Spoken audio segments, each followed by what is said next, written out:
But what if feeling lost isn't failing to find yourself, but rather a loss of self that marks an unfamiliar beginning of surrenderance?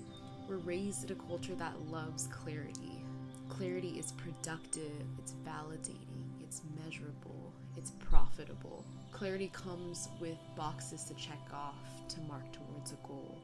It makes your life and purpose easier to explain and package when people ask you what you're doing for work or what are your plans after you graduate. And feeling lost is especially unsettling for people who are independent, the ones who built their identities around being capable or high functioning because they had to learn at an early age that they couldn't risk falling apart.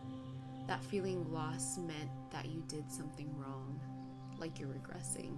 And so when clarity does disappear, we panic.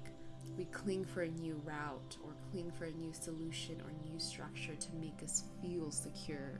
But actually, Scripture never equates clarity and faith. Live by faith and not by sight is in 2 Corinthians. Trust in the Lord with all of your heart and do not lean on your own understanding is in Proverbs. Understanding is stable, it's secure, it's safe, it's comfortable. But trust, not so much. Trust sometimes is an active choice of obedience to walk in the dark, foggy valley. And sometimes the most obedient thing we can do is to stay in the blur, not advancing, not knowing, feeling undone. Because what if this isn't an identity crisis, but rather a becoming towards a new creation? The Bible tells a pattern again and again of God leading his people into the wilderness before the promise. Even Jesus was led by the Spirit into the wilderness before beginning his public ministry. And Jesus was actually strongest in the wilderness because he was the most reliant on God. This past Sunday's church service, I feel like relates to this feeling of being lost. We went over Matthew 17 about Jesus being transfigured. So Jesus took 3 disciples, went up this mountaintop, and Jesus's face and his clothes was shining bright like the sun, and God in a bright cloud announces that this is my son whom I love, and with him I am well pleased. Listen to him. And then when the disciples saw this, they were freaking terrified, and so they fell face to the floor. But the next thing that Jesus says is to get up and to not be afraid.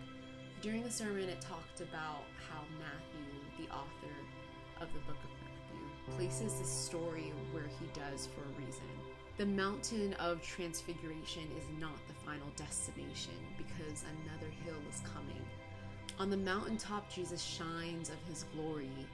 But on the hilltop of Golgotha, Jesus is stripped of his glory.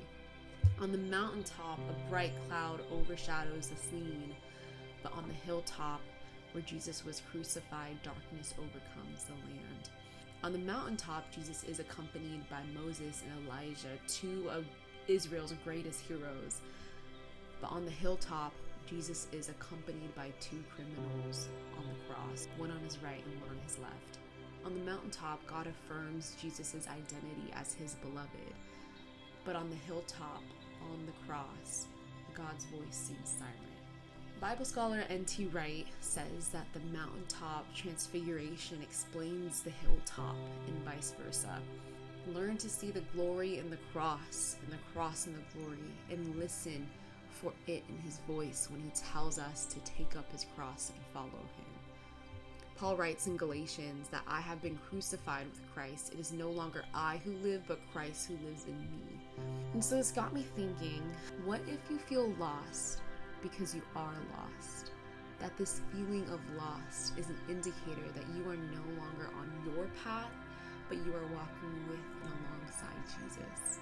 Jesus today gently touches you on the shoulder, looks at you in the eye, and says, get up, don't be afraid. Hold my hand and we'll walk down this mountain together. And so maybe this feeling lost, this fog, is a form of mercy that makes you hyper aware and appreciative of Jesus' arms that you're grasping onto, or not. And maybe being lost is a spirit's way of saying, before you climb another ladder, check where it's leaning. Before you manifest another season, ask if I'm inviting you to that. Before you push for another plan, watch if I'm birthing it, because flesh can never bring forth God's promises. But if the Spirit births it, God will provide for that which He built.